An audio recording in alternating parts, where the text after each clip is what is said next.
Мечты сбываются. Видишь, так же, как и тренер. Может быть, и замуж выйду.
Hello, hello, TGIF, ladies and gentlemen.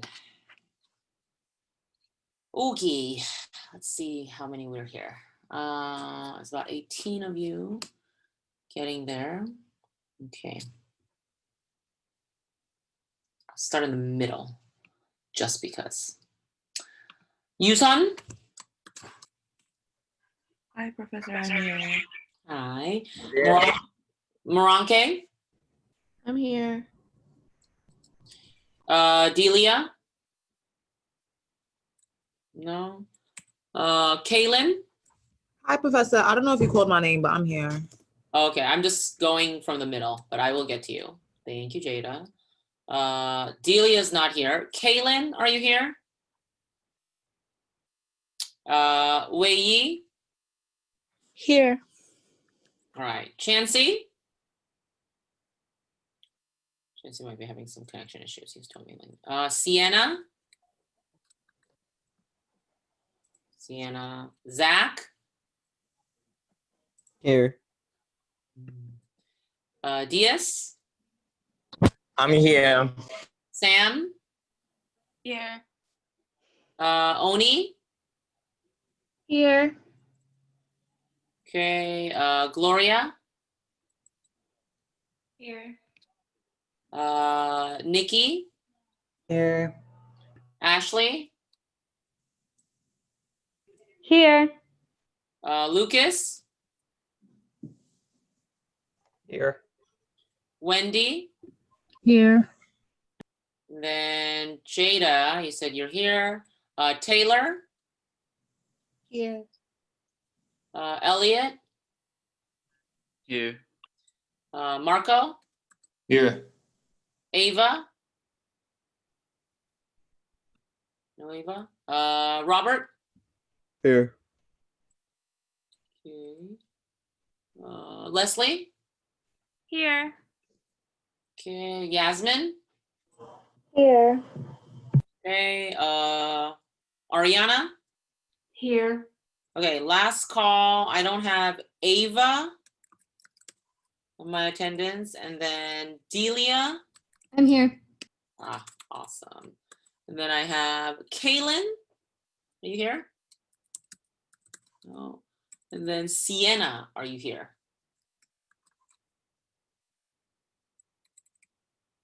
All right. I do see you, Sienna, your like name, but I don't hear you. Chat me if you're having issues with your audio. So I think Kaylin and Ava are not here. All right. All right, guys. So today, let's start with some reviews, guys. So we kind of did the thing where we did the review a little bit later last class because we learned kind of like a new concept.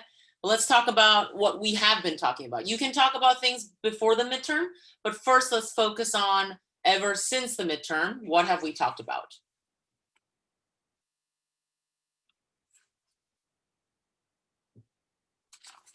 Normal distribution.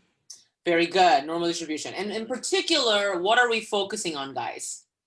The curve, the standard normal curve.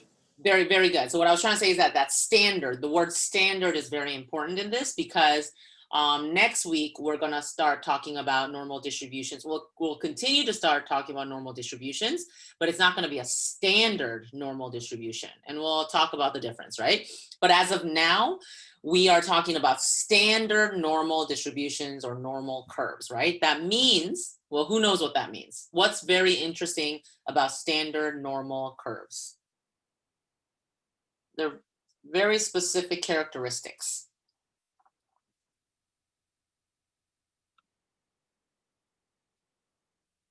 And these new things we talked about since the midterm, it starts from chapter 14, the standard normal curve, which is the title of chapter 14. What is the main characteristics of a standard normal curve? Isn't it like a bell curve and it's unimodal and symmetrical? Very good, very good. So those are all characteristics of normal distributions. And and it's perfectly symmetrical too, particularly in the standard normal curve. But it's probably because you haven't learned other normal distributions yet, guys. But the very, very important characteristics of a standard normal curve is that if I drew a line straight in the middle, like Nikki was saying, because it's symmetrical, on the x-axis, what's the number on the x-axis? In the middle. What is that middle line? What does that represent? And what number would you usually write on the x-axis? Is it mean? It is the mean. And the mean is 0. The average? 0, 0. It is the average, but for standard normal curve, it is always 0. That's what I mean by its characteristic. The standard normal curve is always going to be, always going to have a mean of 0 and a standard deviation of 1. Okay? So that's the most important thing about the standard normal curve that you have to understand. Okay? We are going to deal with normal distributions, other normal distributions that are not standard, meaning that the mu is not going to be 0 and the standard deviation is not necessarily going to be 1. And we actually have done those. We have dealt with those different numbers, right? When we were like calculating z-scores, right? The mu is this and the standard deviation is this. Then calculate the z-score if like one student scored 74 on a test or something, right? We've done that. So we know it exists where the mu and standard deviation are not necessarily 0 and 1. However, the topic we've been talking about since the midterm is a standard normal curve. So it's a very specific kind of normal curve, meaning that the mu is 0 and the standard deviation is 1. So it's always that same z distribution, as we call it. Okay, so you might have not noticed that was so unique because we haven't learned the other kinds of normal distribution, which is what we're going to go into next week. But that's the characteristic of standard normal curve. Very good. Okay, so I'll make sure that I don't mark Kaylin absent. Thank you for that, Marco. Okay, so what about these standard normal curves, guys? What have we done with them? So for starters, we kind of basically learned that the positive values are above the mean and negative z values are below the mean. Very good, very good. So right down the middle is the mean, and it can go to the right where we have the positive z-scores, and we can go to the left and we have negative z-scores. Excellent, excellent. What else, guys?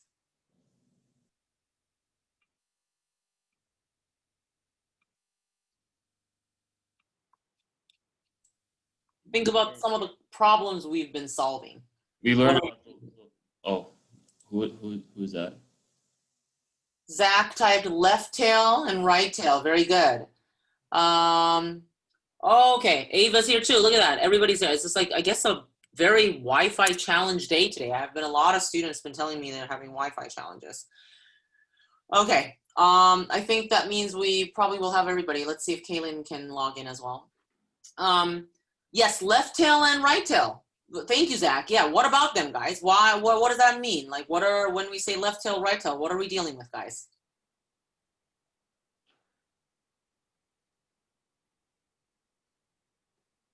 What's like interesting about, like, if we draw the standard normal curve, the bell-shaped curve, what's underneath it? We've been dealing with what's underneath.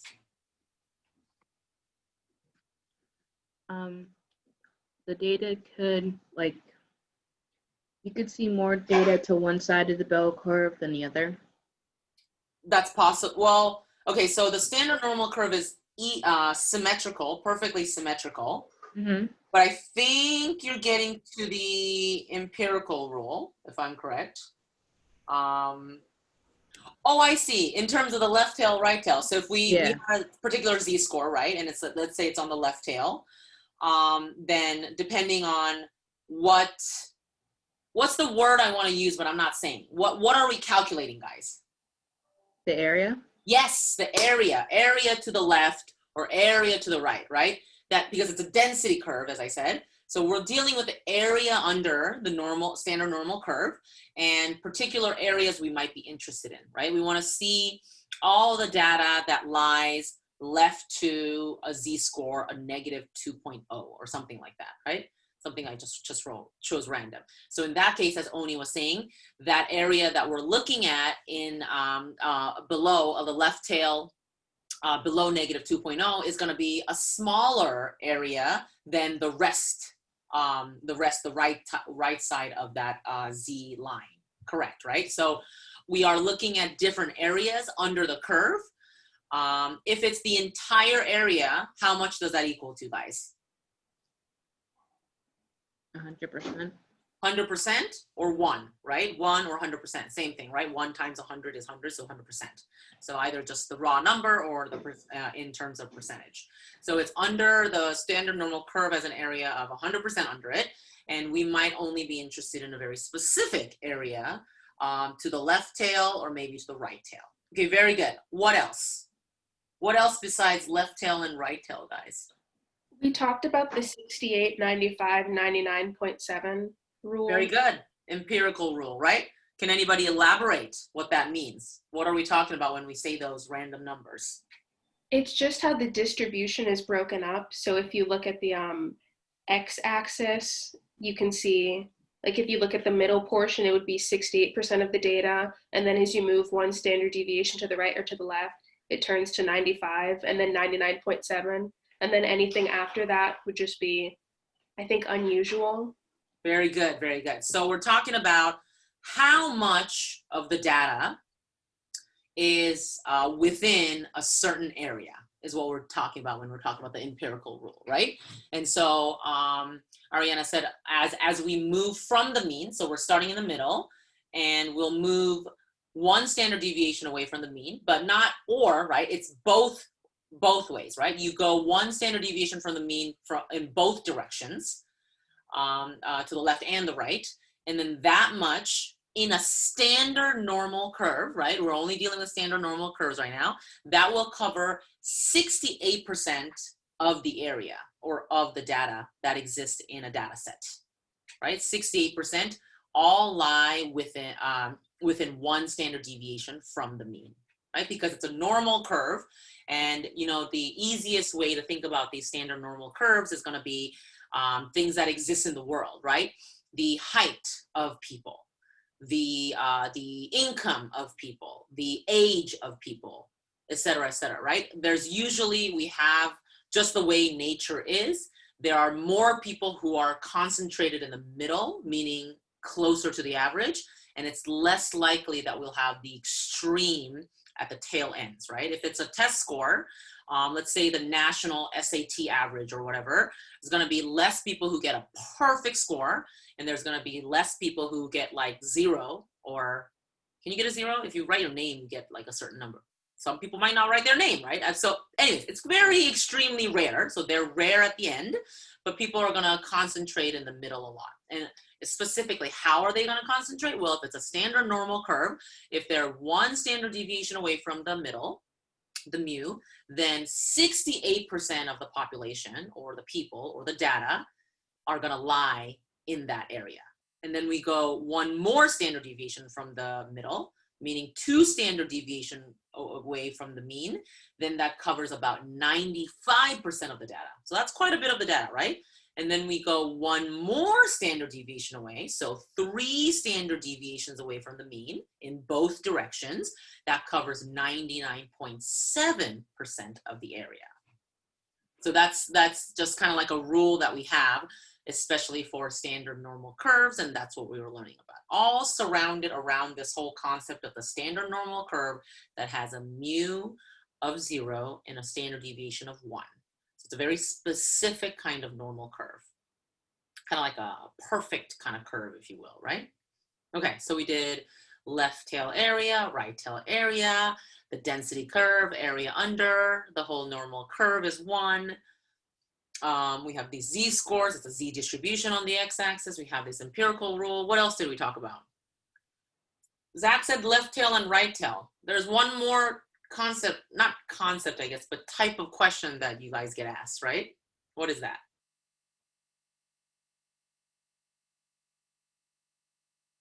So we calculated left tail areas and we calculated right tail areas. What Is else? it the area in between? In between, right? Area in between 2 z-scores, 2 z-scores, right? So that's another thing we calculated, if you're interested, right? So we've been basically, so you can see that there were chapter 14, 15, and 16, a whole 3 chapters, but really what we're dealing with is the area under the curve, like in general, right? Area under the curve. What kind of curve? Standard normal curve. Well, what about the area? Well, is it like the left tail area of a certain z-score, or is it a right tail area of a certain z-score, or is it an area between two z-scores? And why are we interested? Well, we're interested in to see how much of the data that we're given lies left to this z-score, right to this z-score, or between these two z-scores, or does about the majority of the data lie between one standard deviation or two standard deviation. We want to know where the data goes in, and it's like in the majority, it like fits with 68% of the data, whatnot. We want to kind of know more about the standard normal curve, and that's what we've been dealing with. Any questions? We're gonna do a few, like definitely more questions on those concepts today. So you can almost think of it as a review a little bit. But we might go into a new chapter a little bit too, but I kind of want to practice a few more questions. Because questions that we did were like one specific type, but there's other ways of asking these sort of questions in a different way that you might not be familiar with. So I want to try those kind of differently nuanced questions today. But before we move on to those, any questions regarding these conceptual things about the standard normal curve? Gosh, why is my throat hurting already? What if I lose my voice, like all of a sudden one day? Then my career ends too, right? The scary part is not knowing why you're sick. Well, I think I know why. So I was asking my other section, I think. I was like, do you think it's all professors or all instructors who like, just like their throat hurts at the end of the day? Or is it just me? And then one of my students is like, I think it's mostly you because you like emphasize a lot. You say this and that, and like you're doing it to yourself. And I was like, I see. It's a very reflective moment for me. Ginger shots. Garlic tea? Not professor, it actually works. Huh. It actually works. Like during the whole pandemic, I kind of got sick really badly and I was so scared about what it was because it was really bad and nothing was working. I couldn't even get out of bed. And so I was like, that's it. I can't anymore. And then I heard like something about garlic being super antibacterial. So I went into the kitchen, I peeled the garlic and I chewed it raw. That is But in one day, all the energy came back to me. By chewing. By actually chewing and eating it. I only managed to do it for like, I think 3/4 of the garlic. And then after that, it worked though. And I felt really bad. I had lost my sense of smell. So I was like, that's it. It's the garlic. And after that, I consumed it for a week. Never felt better in my life. I mean, as a Korean, I have nothing against garlic. We put garlic in almost everything. We eat way too much garlic, in my opinion. But yeah, I will. Garlic tea. You will never do it. Just don't do it. It's better if you do it in tea because if you actually chew it, it's like the worst thing I've ever done in my life. That I don't think I've ever heard of. But if I get so sick I can't even move, I might try it. Definitely do it, but make sure you get some aloe water after to calm your stomach because it will irritate you. Oh, really? Yeah, it was a combination of those two that helped me a lot. Heartburn central. Go to juice bars and get a vitamin shot. I don't know. I think, I don't know if these things like help me in terms of like, so immune system and whatnot, it's just like getting like a little raspy from talking a lot. So that's not because I'm lacking vitamin or my immune system is not strong. I think I'm just straining my esophagus too much. The rapper uses throat coat, and I've also used throat coat. What is that? Is that like a drink? See, Yusun eats raw garlic. I'm telling you, we Koreans love garlic. It's a type of tea. Oh, throat coat. Okay, I'm gonna try that. Does it taste weird though? Does it like taste actually like medicine, or is it like minty? Oh, ginger shots will help with that. Okay. It's not. I'm sure it's manageable. I'm sure it's manageable. That doesn't sound too promising. Okay. All right. No, I'm thinking of something else. Throat coat. Okay, so that's like must be like an herbal tea or something, right? Actually, like go natural. Is throat coat not natural? I would rather deal with the pain. Look at Samantha. That is a fighter right there. No, I am so weak. I'm like, if I'm in a situation where I knew a national secret and then somebody tries to even torture me, like even just tries to, I think I'll just give it away. Like, I cannot handle pain. I was like, no, I'll tell you everything. Hot toddies are the best. It doesn't that have alcohol in it? I'm trying to not drink, guys. I'm trying to like improve my whole like wholesomeness. Yes, wrong. Jack Daniels. Are you guys even legal to drink? Oh, you guys are above 21, right? No, not all of you guys are. Who was? Is it in this class? Somebody like came to college early. Like you're like a baby. You're like 18 or 19 or something. It was me. That's I came in at 17. You're 17. I mean, I turned 18 on Sunday, so This Sunday. Yeah, so like I'm good. I'm good, guys. Ariana, I'm look legal. at this. Look at this, you babies. Oh, so that's why you guys can't vote. Oh, gee, that's like very legal. I'm 19. I forgot I forget my age too. It doesn't matter at a certain point.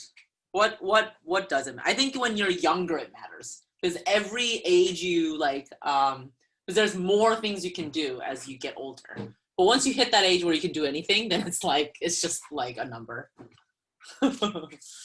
Mark was like, I'm a fetus. Okay, anyways, I forget where I was. Oh, any questions so far about the topics we talked about? Okay, so if not, we're gonna do some questions together. In particular, we're gonna cover a question that was in Lumen last week, or whatever last class we were doing together. And I think one question was brought up quite a bit because I don't think it was very obvious. So we're gonna try one of those questions together as a class because I wanna make sure that everybody understands it, okay? I know, there's so many 17-year-olds in this class. Normally in America, if you don't like skip a grade and do the whole 4 years of high school and whatever, like kind of like quote unquote normally, then when you enter college, you should be 18. Is that correct? Yes, yeah, that's what I thought. Okay, so 18, 19, but that's right, because by senior year, you are legal to drink. I don't know how I want to be 17 again. That means I'm going to be dependent on my parents. No. Well, freedom. I am 21 and I'm still freshman. That's true. I mean, I was too. I was. And I'm still going out and drinking. Just kidding. I turned 21 when I was in freshman year in college because my mom held me back because my English was not good. And then between the Korean system, the Japanese system, and the American system, the semesters didn't align. So I think I was like a year and a half behind everybody. Not behind, yeah. So people who are my age were like either sophomores or juniors in college. Well, that's okay. It doesn't matter at that point. Everybody actually was jealous. They're like, oh my God, you're legal to drink. And I was like, oh, I guess so. If that's the biggest concern, that was indeed true. So they were all be like, can you go buy us drinks? And I was like, I don't know if that's legal. Anyways, okay, so let's see. So let's go to Blackboard, as usual, content, and then you go to 4, normal distribution, and then you're gonna scroll down, and then under the normal distribution and the 68, 95, 99.7 rule, under that, you're gonna see empirical rule practice problems. Click on that and it will take you to the Google Slides. And it's gonna be titled More Practice Problems. So what I did was I copied over one of the Lumen problems, at least for my side. So you remember how everybody's numbers were a little bit different? So it might have not been the same thing. So you're gonna have 2 slides now.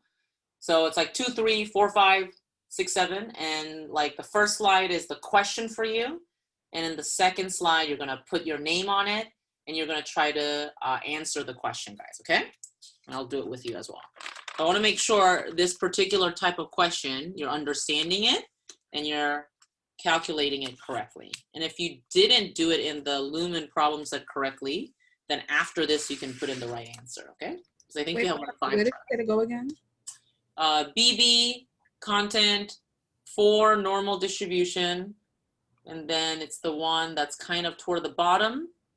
Third from the bottom, empirical rule practice problems. Thank you. Professor, I don't know if you saw, but I emailed you last night. I didn't get an Is answer that the back. one about this question, was it? I think I have a few emails I haven't responded just yet. It was about grades because some of my grades got mixed up because I think Lumen said that I didn't do something, but I sent you the screenshots that I did them. Perfect, brother. Yeah. So I was telling you guys, right, last week or whatever previous, I keep saying last week. If there are issues with grading, then you do set up a meeting with me so we can address those. Here we go. Okay. Yeah, I have an email from Moranke and Wendy. Okay, yeah. Yeah. I sent you one like a week ago as well. Oh, that's right, you did. Yes. Okay, so let me, but didn't I respond to that? No, remember we were supposed to talk about it after class the other day. Oh, but that's right. And then to remind me at the end of the class. That's right. Yes. Yeah. So Moranke and Taylor, let's set up a time. Can you, both of you guys, email me a time, like a few times that you can meet with me, as in like through Zoom? It will just take like 5 or 10 minutes. So just give me a few time slots, and then if it matches with my schedule, then we'll set it up. Okay. Okay. All right. Excellent. Yeah, it shouldn't take too long. There's only a few people where somehow the grades are not syncing. I'm not really sure why. But that's Lumen and that's Blackboard. All right, so we're answering A, B, and C, guys, okay? Bell-shaped. It's always good to kind of draw the bell-shaped, like on a piece of paper, for example, because visuals are always kind of helpful. At least for me, it is. 14.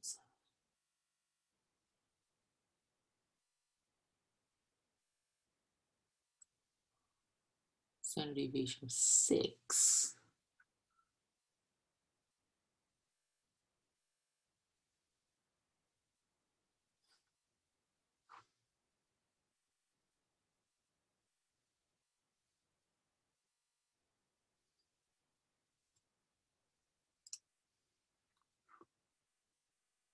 Six, 60.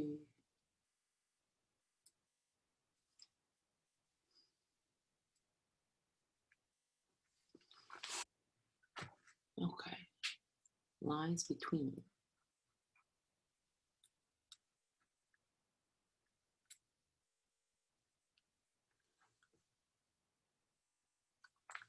$35 and $50.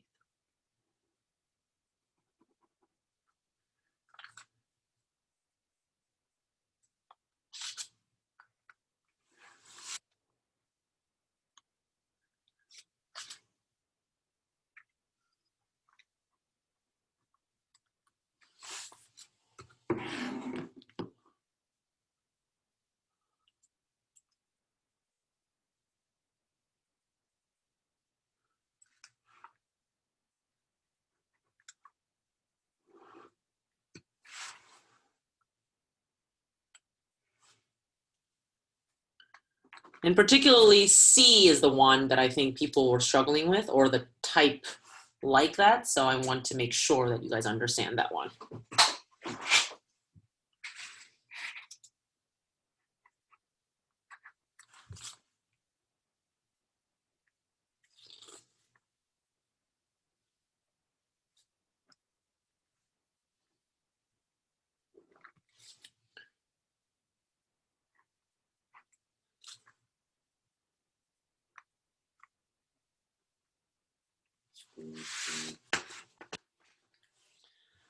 See how people are doing.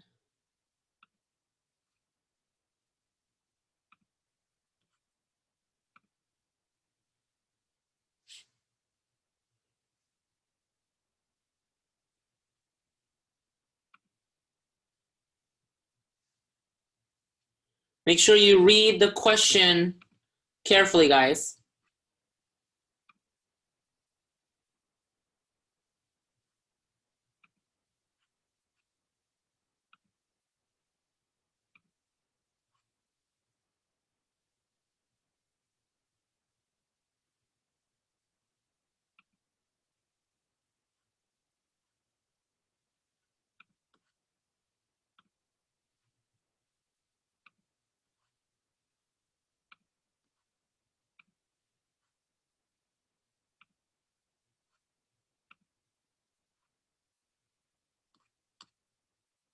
I only see 3 people who got C correct.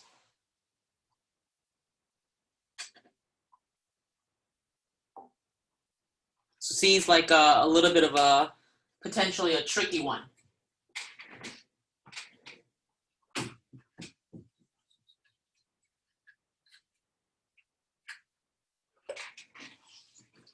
see if this is gonna work.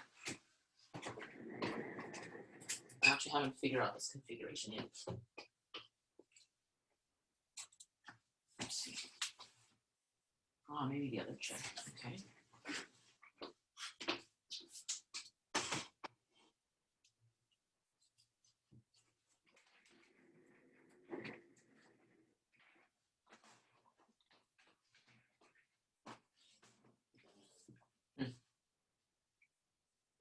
Ah, then I use the top, I see.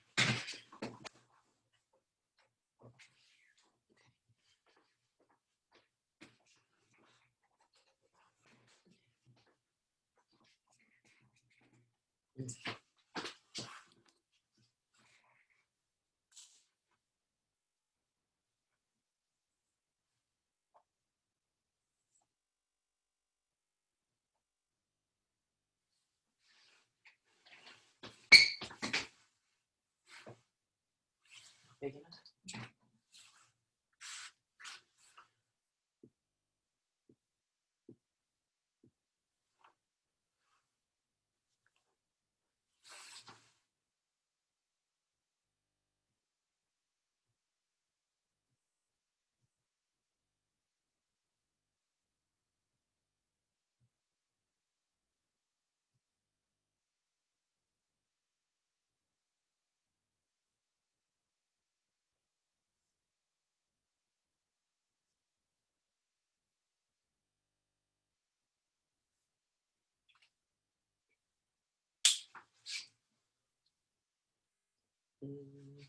Different color.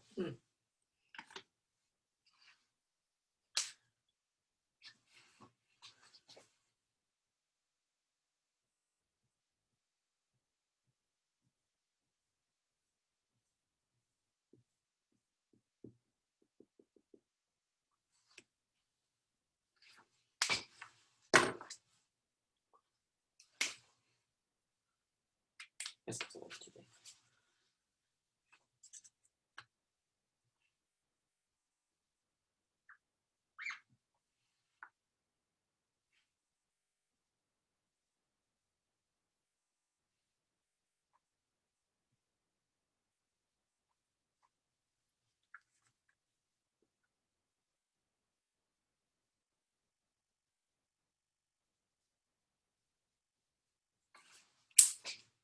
Ooh. Okay. Let's see what the resolution is. Maybe I sit and bring it closer. So, Professor, I have my setup just like that, but Yeah. for B, I keep getting like stuck. B? Okay, so let's do this together. So I always forget that on my end, my camera is kind of flipped. So I'm gonna be going like maybe in the opposite direction, but let's try to see how this works. Okay, can everybody see my whiteboard at least? Okay, good. I'm gonna give you a thumbs up. Okay, so in the middle, okay, in the middle, oh my God, it's 47. That's the mu going down, right? And then from the problem, we know that the standard deviation is, what does it say, 6? Yeah, 6. So as you can see, oh my God, I'm not gonna understand the right and left. Anyways, If you go in this direction, you're going to, I believe that's the left, you're going, going 1 standard deviation away from the mean, so -6, and then another -6, and then another -6, right? I showed up to 3 standard deviations from the mean, okay? And then you do the same thing to go to the right, which is then +6, and another +6, and another +6, right? So that's 3 standard deviations in each direction from the mean. Obviously, this is not a z distribution. If you're thinking about a z distribution, guys, let me just kind of add that in here. You may need actually a smaller one. If I were to do it into a z distribution, remember, this would have to be 0. Well, how do you get 0? Well, remember, to get a z-score, you're going to take the value that you're interested in. So let's pretend this is our value. So that's 47. What is our mean? Well, our mean is actually 47. So you do the actual data value minus the mean divided by the standard deviation. Well, 47 minus 47 is 0. So that becomes 0. So that becomes 0 right there. So then look at this one right here. This is going to have to be 1, right? Because it's a z distribution. Well, how do you get 1? Well, we're looking at a number that's 53. So we do 53 minus the mean, which is 47, and then you divide that by 6. And guess what? This is 6. So 6 divided by 6 is 1, right? So you can make this into a z distribution, right? Which is kind of like what we're going to do next week-ish. And this will be -1, et cetera, et cetera. So you can make that into a z distribution if you want to, but you don't have to, right? It's not required, because for the sake of that our problem right now, we don't need that right now. But we do have to kind of figure out what the actual data value is when you're 1 standard deviation to the right or the left, and 2 standard deviation and 3 standard deviations, okay? So I'm just saying that this is what you would call a normal distribution. This is, the one underneath is a standard normal distribution. That's the difference, okay? All right, so we are going to, let's see, what was number 1? We go to the slides. 68% of the widgets lie between, so 68, on that 68, 95, 99.7 rule, what does that mean, guys? 68% lies between what and what? I'm tilting it the wrong way. There we go. It's only 1 standard deviation from the mean, right? So it's actually this part. That's 68% of it, right? And so it lies between 41 and 53. So that's number A. Any questions regarding that particular question? Okay, good. All right, now let's go to number B. What percent of the widget weights lie between 35 and 53? Oh my God, either direction is terrible. 35 and 53, right here, okay? Should also get a new color. So we realize, you can see from what I colored earlier, it includes this area, which is 68%, but in addition, it is covering that area between 35 and 41. So what is the most, or probably the only way, what is the appropriate way to calculate the area between 35 and 53 using the empirical rule, guys? So remember, I don't know if it was this section or the other section, you can't, take 35 to 59 and divide it like 4, because this area is not equal to this area, and it's not these two areas are not equal to each other. You can't distribute it into 4 different segments, right? If you look at how the shape is, and actually the area underneath it is different. So that's not a way to do it. You have to use the 68, 95, and 99.7 to get to your answer. So what I would do is, let's see, 53, am I getting it right? 53 to 47 is half of what, guys? It's half of 68. Very good. So I would do something like, if I can write 68% divided by half, right? That's this area right here that I'm drawing with an arrow. So that much we got. And then the rest, also we can calculate it similarly. And this is half of what? 95. Right? From here all the way to here is 95% of the data. But we only have half of it.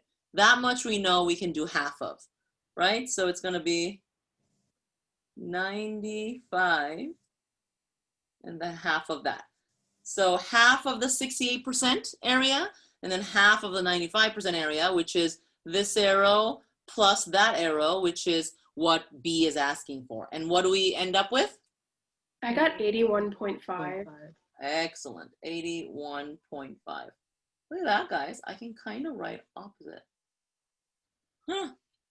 Okay, my neck hurts, so I gotta go to the other side, guys. All right, perfect. So that one, I feel like most of you guys are pretty familiar with and did well. C is the one that's gonna be kind of annoying because now we're dealing with something a little bit different. And I was trying to color it in the beginning.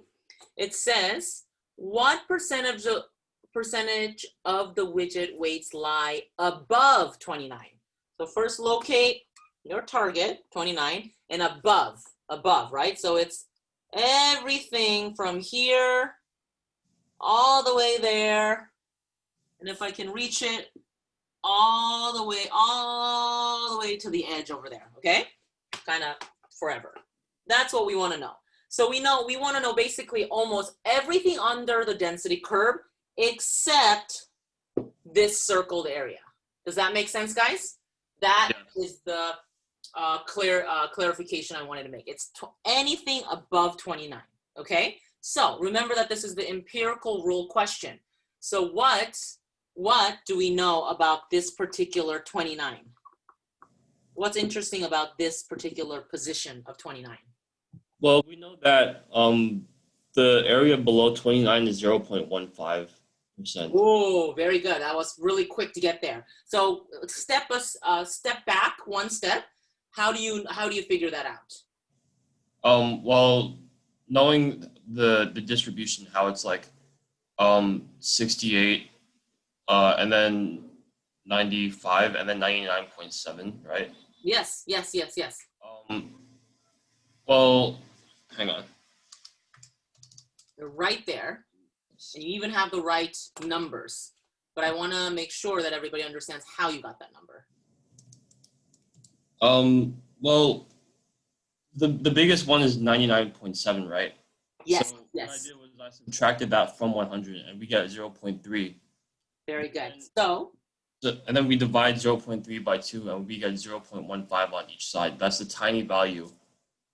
Very good. Excellent. So what I was trying to get at is this 29, this space is 3 standard deviations from the mean. Okay? So what we know about this particular area is that from here all the way to, oh my goodness, all the way to 65 over there is 99.7% of the area. Okay, so with that information, you can figure out how much is in this direction as well as the leftover in that direction. That's what we can find out, right? So it's kind of like a 2-step problem, if you will. Oh my God. Why is it always tilting? Okay, yeah. So this area plus that arrow at the end is 1 minus, or 100 minus 99.7, or 1 minus 0.997, which is 0.3.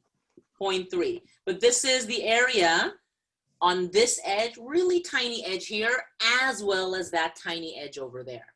But we want to include that in the answer for C. We only want to not include this edge. So that's exactly half of 0.3. So 0.3 divided by 2, which only will include one of this area, and that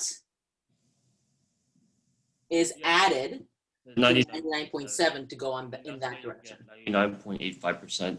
because it includes like everything that's above the 29, excluding that little white area. Right? So you either do 1 minus 0.15, or you can do the 99.7, like Marco was saying, plus the 0.15 at that tail end, which will end up giving you the answer of 90, what was it? 8 point, Wait, I think it was 99.8. sorry, 99.85, right guys? Yeah. So that will be your C answer. All right. Did everybody get that? So that's why it's a little bit tricky, because now you're dealing with not only the empirical rule, but you're now thinking about the entire thing, and you're thinking about that little tail end that we haven't really discussed. But that is definitely a calculation you could do, knowing this empirical rule, right? Okay, let's see. So we got now everybody got the right answer? Yes. Beautiful. Beautiful. Okay, so everybody scroll down. I didn't actually make it. On slide 54, it says next. Basically, it's almost the same question, except the numbers change just a little bit. So go ahead and kind of write those names down, numbers down, and claim a slide and answer A, B, C one more time, okay? And this time, I want 100% of the class to be able to answer that. All right. Ashley seems to like this new setup. I'm not so sure. I think my neck hurts now. Sense of direction is all messed up now.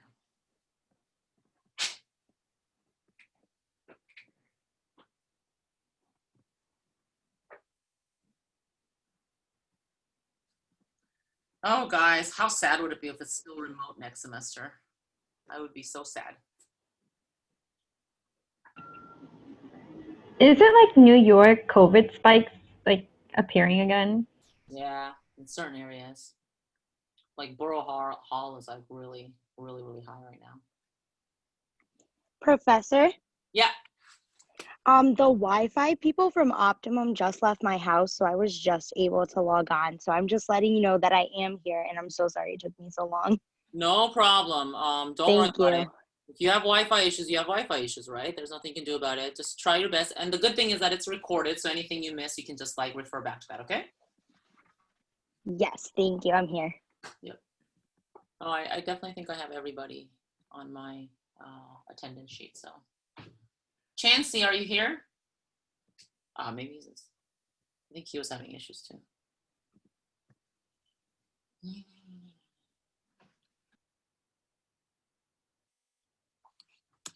All right, let's see what we get with this one. So it's basically pretty much the same, but just different numbers this time, okay? So I'll just give you additional practice on a question like this. What do we have here? We have 59 in the middle. Standard deviation 10, that's easy, right? Just 10.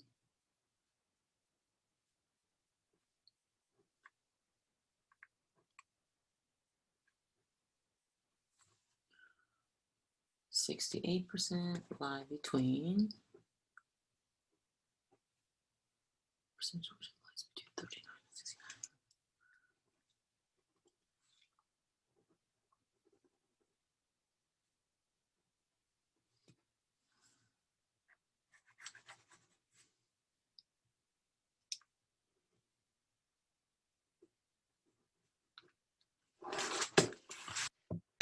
Okay.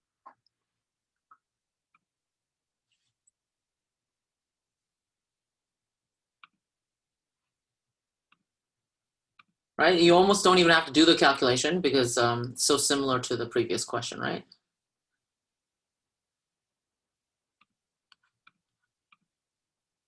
So Oni, for example, it is between 69 and 49, but in the exam for like Lumen, it could be that it wants you to put 49 in the first box and 69 in the second box, just because it's like lying between like the earlier number and the later number. So that could happen.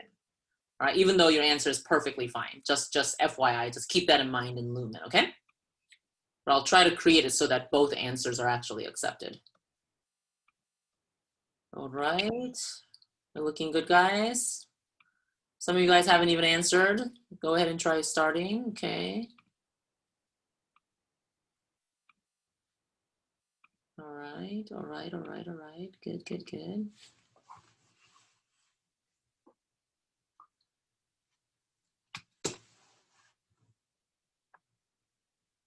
Wait, Professor, what are we on again? We are so still in the same slides, and we're just doing a new problem, which is really, really similar to the previous problem.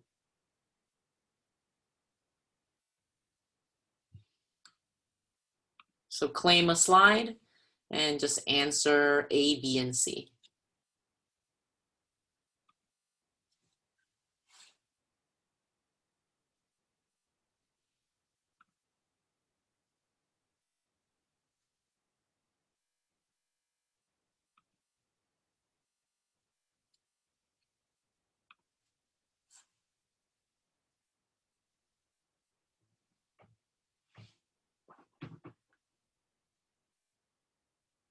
Oh, guys, I'm so happy it's Friday. Hi, Professor. Hello. I am at work and my laptop is dying and I don't have a charger with me, just in case if I log out. Okay. Well, okay, so finish this slide, and then later on in Blackboard, there's 2 more links that are underneath the link that's for the slides. Go ahead and watch those videos, okay? Okay.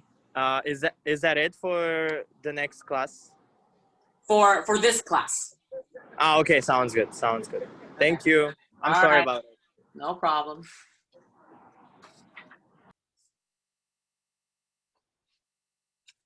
Why wireless charging is still not a thing, I do not understand. It's like we have the technology for it. Just like get it done already.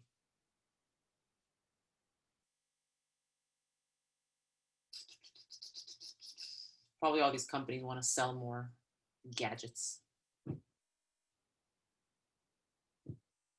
All right, so where we're at, we are, it seems like A, everybody agrees that it's between 49 and 69, correct? All right, and then we basically, it's the same area we were kind of considering when we were doing B in the other question, right? So 81.5% is covered between those 2 numbers. And then what about C, guys? What did people get for C? 99.85. 99.85. Okay, so make sure that you don't have a different number written out. It's exactly 99.85, guys, not 99.7 or other numbers that some of you guys have, okay? All right, very good. Excellent. Okay. All right, so what I'm gonna do is that we're going to go back to Khan Academy. So these 2 links are also in Blackboard. As I said, all these links are always available. If I don't have them available in Blackboard for you that I show you in class, please let me know. I do try to put all of them there. And so we're gonna see some of these concepts covered in a new way. He's gonna cover some questions that we have not encountered, but they're very good questions and it's still based on the same knowledge, guys, okay? So we're gonna take a look at that. So let me share my screen so we can take a look at that. Ooh, it's a little slow. Oh, here we go. Okay, so I'll move you guys to my side over here. Okay, so we'll start with standard normal curve. And then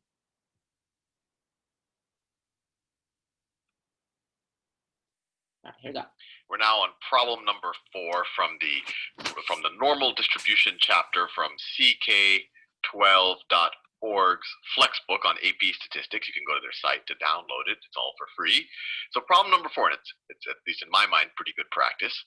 For a standard normal distribution. For a standard normal distribution, place the following in order from smallest to largest. So let's see, percentage of data below 1, -1. Okay, let's draw our standard normal distribution. So a standard normal distribution is one where the mean is, sorry, that due to the standard deviation, is one where the mean, mu for mean, is where the mean is equal to 0 and the standard deviation is equal to 1. So let me draw that standard normal distribution. Remember, right? Standard. The axis, right like that. Let me see if I can draw a nice looking bell curve. there was the bell curve right there. You get the idea. And this is a standard normal distribution. So the mean, or you can kind of use the center point right here. It's not skewed. This is the mean is going to be 0 right there. And the standard deviation is 1. So if we go 1 standard deviation to the right, that is going to be 1. If you go 2 standard deviations, it's going to be 2. 3 standard deviations, 3, just like that. 1 standard deviation to the left is going to be -1. 2 standard deviations to the left will be -2, and so on and so forth. -3 will be 3 standard deviations to the left, because the standard deviation is 1. So let's see if we can answer this question. So what's the percentage of data below 1? So the percentage, the part A, that's this stuff right here. So everything below 1. So it's all of, well, not just that little center portion. It keeps going. Everything below 1, right? Percentage data below 1. So this is another situation where we should use the empirical rule. Empirical rule. So guys, without him telling you the answer, if we were to calculate what percentage of the data is below 1, what will you guys get? Let's quickly try and do that. All the data below 1. When you know the answer, type it in the chat.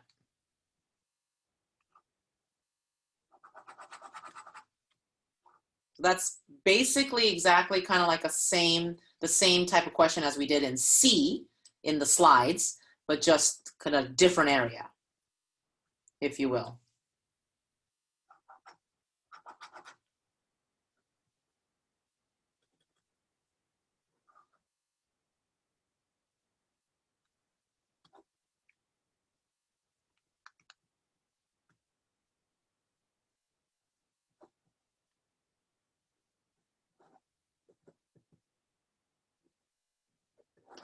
All right, we're seeing Yusun, Nikki, Leslie, Ava, and Ariana seem to agree on 84.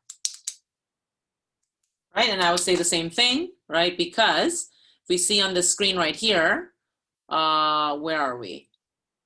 This -1 to 1 is 68%. And then how do I do it? And then the remaining, this side and this side is 100 minus 68. And so half of that is this side, right? So half of that plus the 68 would end up being 84%, okay? Very good, very good.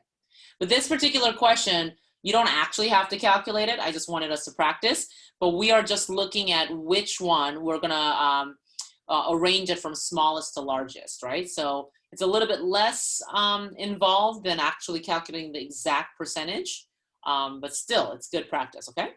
Never hurts to get more practice. Empirical rule, or maybe the better way to remember the empirical rule is just the 68, 95, 99.7 rule, and that I call that a better way because it essentially gives you the rule. These are just the numbers that you have to essentially memorize. And if you have a calculator or a normal distribution table, you don't have to do this, but sometimes in class or people want you to estimate percentages, and so it's good to you can impress people if you can do this in your head. So let's see if we can use the empirical rule to answer this question. The area under the bell curve all the way up to 1, or everything to the left of 1. So the empirical rule tells us that this middle area between 1 standard deviation to the left and 1 standard deviation to the right, that right there is 68%. We saw that in the previous video as well. That's what the empirical rule tells us. Now, if that's 68%, we saw in the last video that everything else combined, it all has to add up to 1 or to 100%, that this left-hand tail, let me draw it a little bit, this part right here, plus this part right here, has to add up, when you add it to 68, has to add up to 1 or to 100%. So those two combined are 32%. 32 plus 68 is 100. Now this is symmetrical. These two things are the exact same. So if they add up to 32, this right here is 16%, and this right here is 16%. Now in the question, they want us to know the area of everything. Let me do it in a new color. Everything less than 1, right? The percentage of data below 1. So everything to the left of this point. So it's the 68%, it's right there, so it's 68%.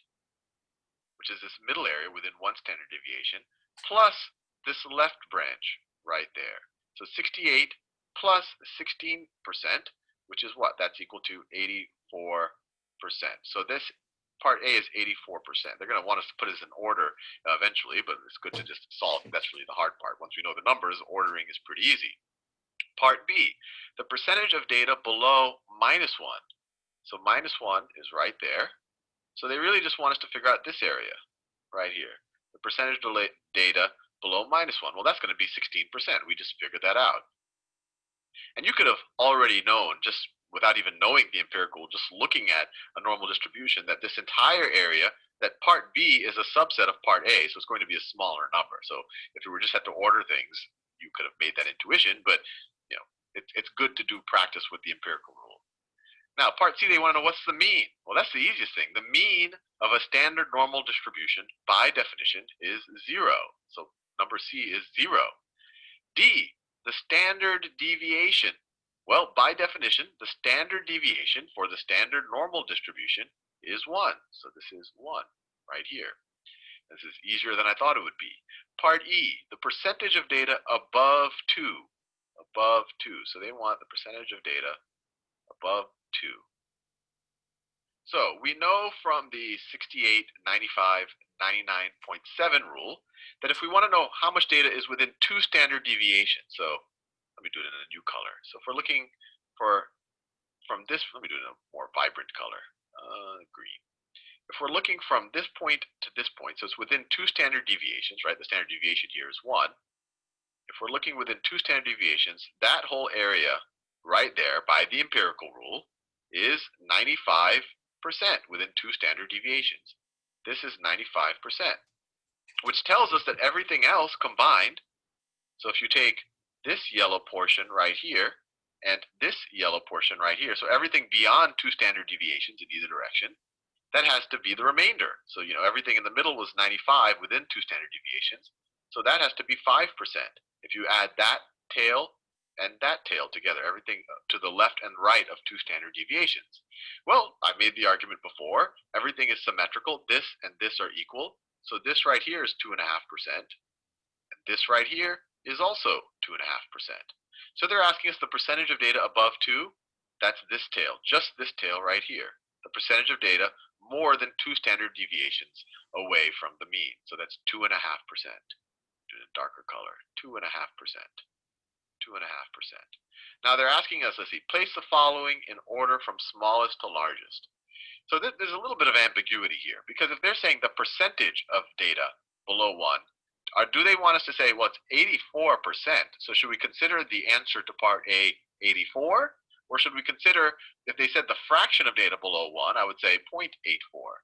So it depends on how they want to interpret it. Same way here, the percentage of data below -1. I could say the answer is 16. 16 is the percentage below -1, but the actual number, if I said the fraction of data below -1, I would say 0.16. So this actually would be very different in how we order it. Similarly, if someone asked me the percentage, I'd say, oh, that's 2.5, but the actual number is 0.025. That's the actual fraction or the actual decimal. So, I mean, this is just ordering numbers, so I shouldn't fixate on this too much. But let's just say that they're going with the decimals. So if we wanted to do it that way, they want to do it from smallest to largest. The smallest number we have here is C, right? That's 0. And then the next smallest is E, which is 0.025. Then the next smallest is B, which is 0.16. And then the next one after that is A, which is 0.84. And then the largest would be the standard deviation, D. So the answer is CBAD. And obviously the order would be different if the answer to this, instead of saying it was 0.84, if you said it was 84, because they're asking for the percentage. So a little bit of ambiguity. If you had a question like this on the exam, I would clarify that with the teacher. But hopefully you found this useful. All right. So that's one type of question that could involve the empirical rule, but it's just kind of delivered to you in a different way, right? Okay. So we're gonna do another one like this. And he kind of makes a good point at the end, so I like that one as well. And we can also do this together. Here we go.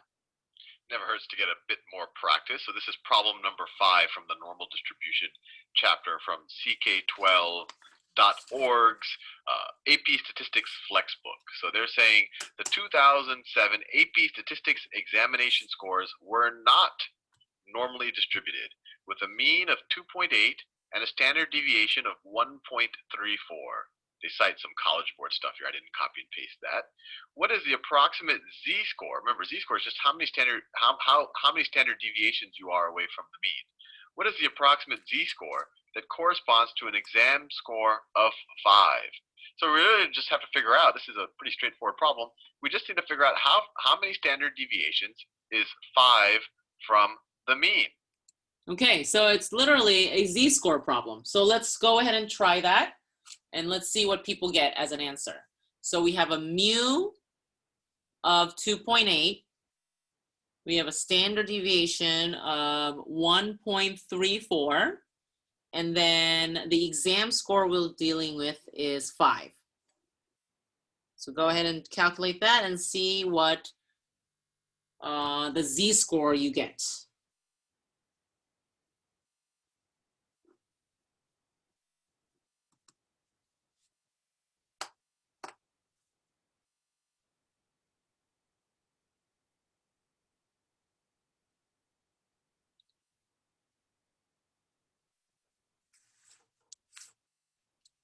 What are people getting? Let's see.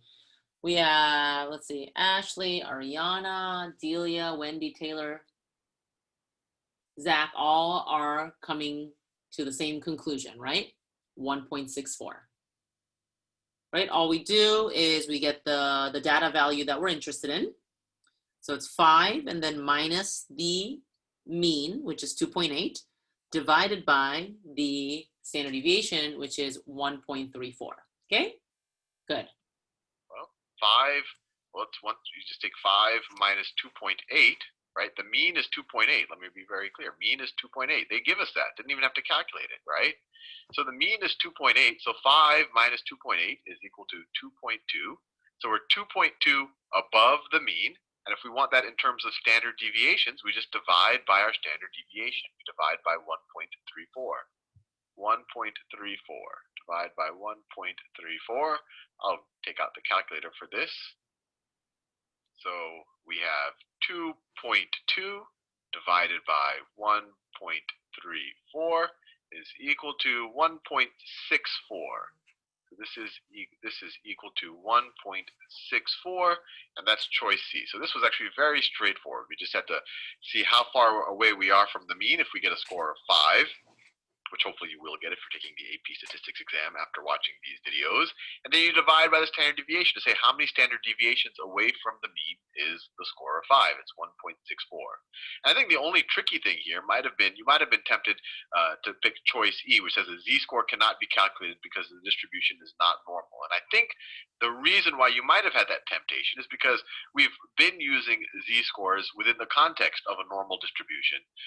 But a z-score literally just means how many standard deviations you are away from the mean. It could apply to any distribution because that you can calculate a mean and a standard deviation for. So E is not the correct answer. A z-score can apply to a non-normal distribution. So the answer is C. And I guess that's a good point of clarification to get out of the way. So that's what I wanted to also point out, is that just because it's not normally distributed does not mean you cannot calculate the z. So you can calculate z for any in whatever form the data is distributed, okay? So that's one thing to keep in mind. Though we have been focusing on standard normal curves and z distributions and all of that, but that's just because kind of like the way the order the topics are, but that doesn't mean you cannot calculate the z-score, right? I thought I would do 2 problems in this video just because that one was pretty short. So problem number 6, the height of 5th grade boys in the United States is approximately normally distributed, that's good to know, with a mean height of 143.5 centimeters, so it's a mean of 143.5 centimeters, and a standard deviation of about 7.1 centimeters, standard deviation of 7.1 centimeters. What is the probability that a randomly chosen 5th grade boy would be taller than 157.7 centimeters. So let's just draw out this distribution like we've done in a bunch of problems so far.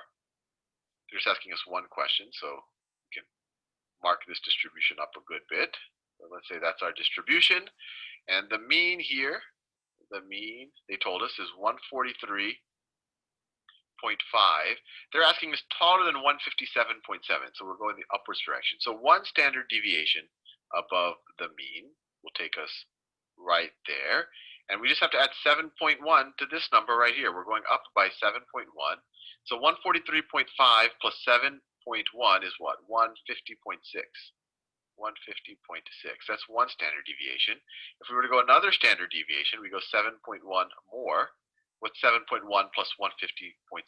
It's 157.7, which just happens to be the exact number they asked for. They're asking for heights, the probability of getting a height higher than that. So they want to know what's the probability that we fall under this area right here, or essentially. All right, so let's calculate the probability that somebody is taller than 157.7 centimeters. So this is another kind of different way of asking basically the same question as we did in the slides, which was C in each question.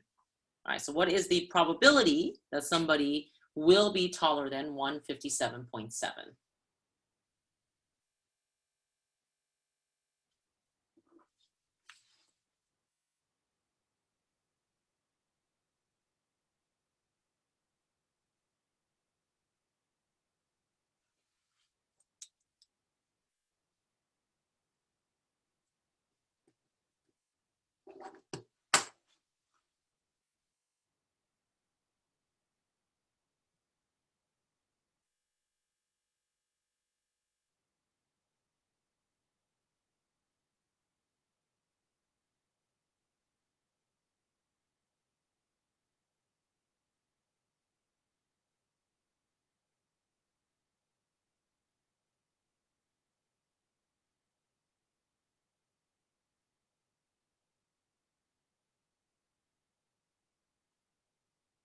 All right, Nikki got 2.5. Yusun also got 2.5. What are people thinking?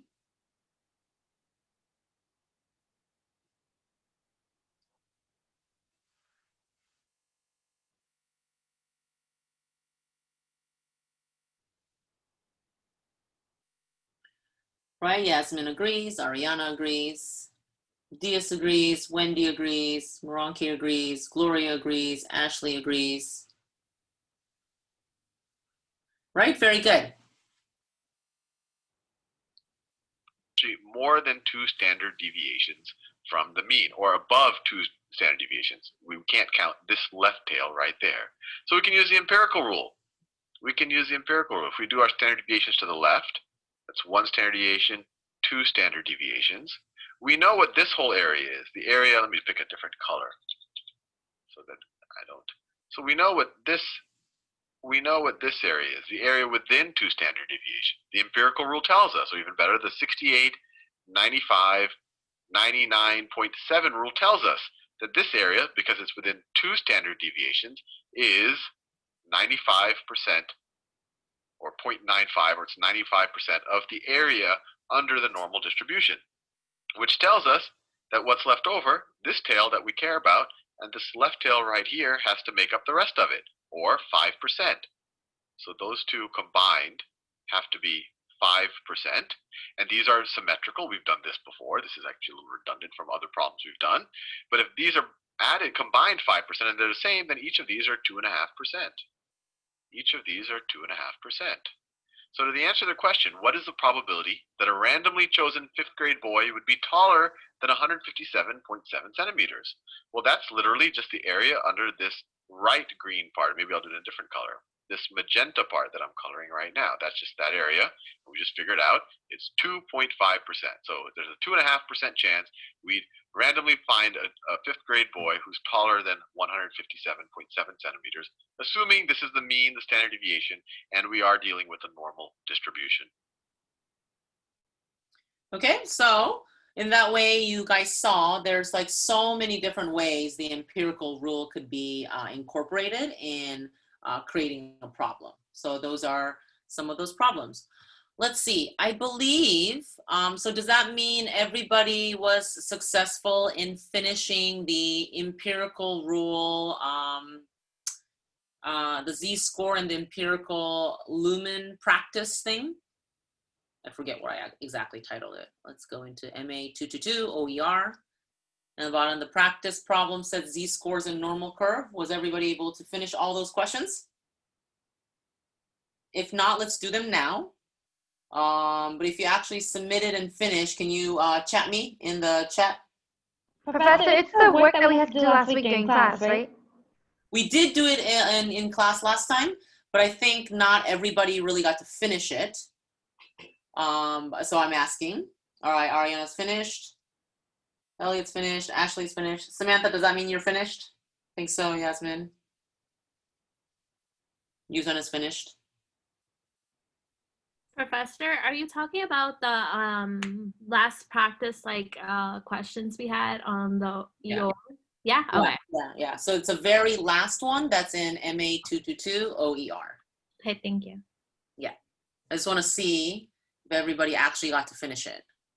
And moving forward, hopefully, because now I know Lumen a little bit better, there shouldn't be any issues with the grading. Oh, it only gave me 0.75 points. That should not be happening. If that happened to some of you guys, I think that's because of that C question that we were practicing in the slides and we were just doing now. It's that it was just a different kind of question and you were actually not getting the exact number correct. So I just want to make sure that nobody is having those issues. My goal is to not have Lumen mess up my grading system anymore.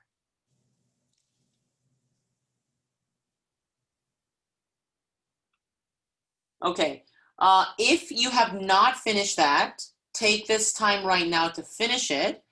And then, give me 1 second.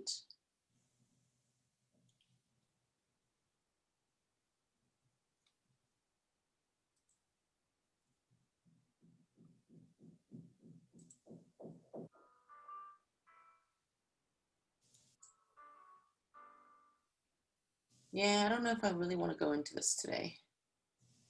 What do you guys think? Do a little bit more, or should we just end it here? I'm like a little torn. It is Friday after all. We can end it here. Leslie's like, you can do that. I approve this message. Okay, so let me just tell you what's coming though, and then I'll let you guys go, okay? So now that you have covered standard normal curve, we had plenty of practice calculating Z-scores, and then we did plenty of practice in terms of calculating different areas under the curve, right? Whether that's left tail, right tail, area between, or whether that's using the empirical rule and it's the tail end of this side or that side. You know, we just did a variety of questions, right? So now, next week, and I think because of all this practice, next week, topics are gonna be quite easy. And it's a little bit of what Nikki has been fearing, but I think you'll be okay. It seems like you're catching up really well. What we're going to do now is we're going to deal with the other kinds of distributions, right? They're not standard distributions. So it's kind of like one of those Khan Academy questions where we have a specific number for mu, it's not 0, and then we have a specific number for standard deviation, which is not 1. And then from that question, we have to calculate the Z-scores. And then from that Z-score, we will calculate the area, which is left tail, right tail, or area in between. So it's just the Z-score stuff and the area, now it's combined and we do it in one question. So it's just like one more step, but it's not anything new necessarily. So that's where we're headed towards, okay? So we did the standard Z distribution, but now we're moving into distributions that are a little bit funkier looking. And it has a different, not a mu of 0, not a standard deviation of 1. And that's all it is. And we start from the Z-score and then we move to the area in the density curve, and then we calculate from there. Okay? All right, so in terms of homework, if you have finished what I just asked you about, which is that last link in the Lumen section, then you have no homework whatsoever. You are all good. Take a relaxing weekend if you can, but there's no homework for your MA222 course, okay? Bye, guys. Have a good weekend then. Thank you. Thank you. Bye. Thank Thank you. you. Thank you. Bye. Bye. Thank you. Thank you, thank you, thank you, thank you, thank you. Bye, bye, bye. Is Taylor or Meraki still here? No, they are not. Professor, I have a question. Yes, yes. It's about what we talked about before, the previous problem set. Yeah. So we want to talk about that now. That actually might be a good time. Let me make sure. Sienna, Lucas, Rob, and Wei Yi, if you don't have a question, do you guys mind logging off?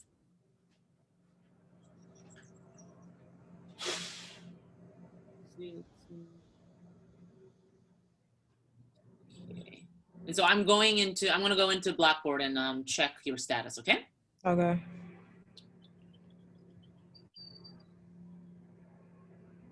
Grading. Actually, that's like perfect. Might as well just get over with it, right?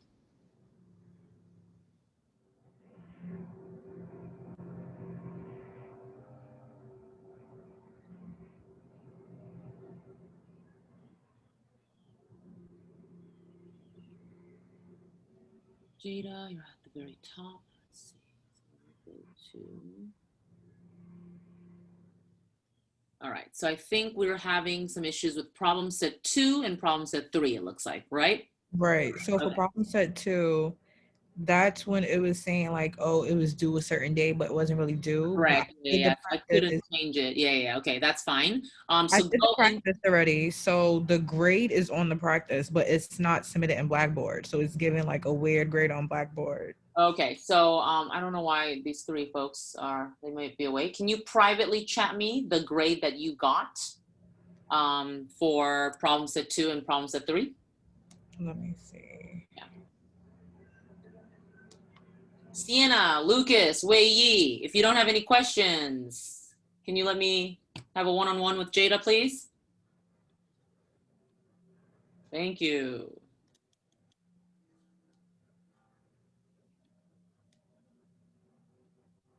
They are totally away from their computer. This is how you know.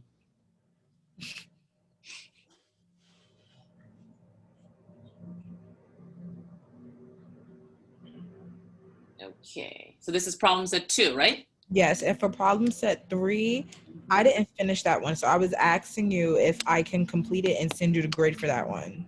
Okay, so is it, let me just enter problem set 2, so that's updated. Okay, so that's good. So problem set 3, does it show up on your end? So it should be, you should be able to do the practice version. So once you just finish it, oh, Sienna, you sent me an email. Okay, so just give me 1 second.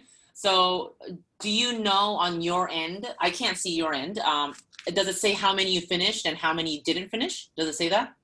Let me see. For problem set 3, the actual one is saying like 40%. Mm-hmm. So just the total, like you finished 40%. Is that what it says? Yeah.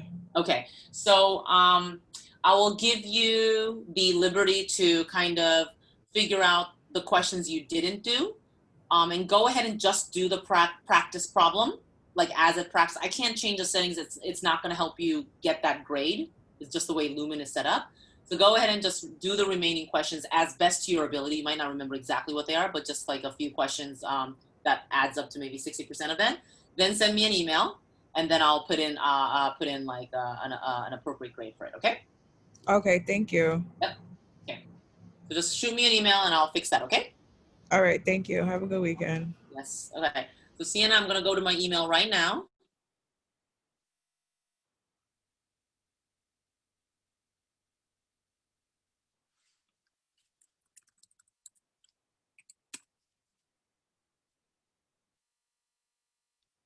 When did you send it? Because I have, I think like only an old one that was from, oh no, that's not old. That's October. No, I sent you that email. Okay. When did you send me the email, Sienna?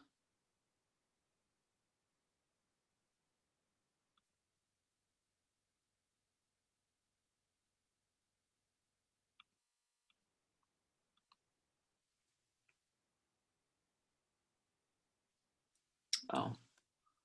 Sienna, is your last name Diaz? Oh, okay, that's why. Sorry. That's probably why. I was looking at the wrong.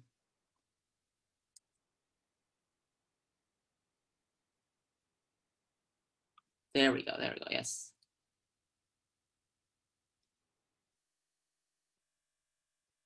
Okay, so I didn't get a shared email from you for a Google Drive folder. Oh, and then you're talking about the midterm and the Lumen practice. Okay, so let me go into the Grade Center.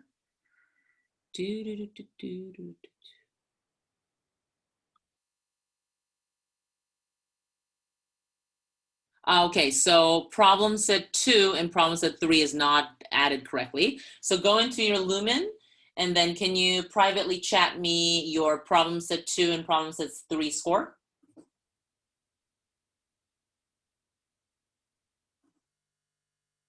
Wei Yi, do you have any questions? I don't think I've gotten emails from you.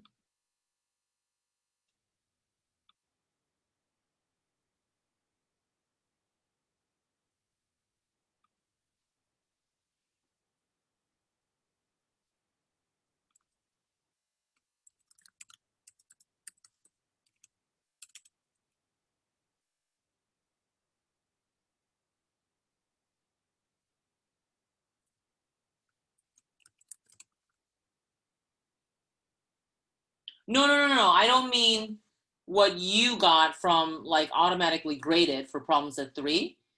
So when you go into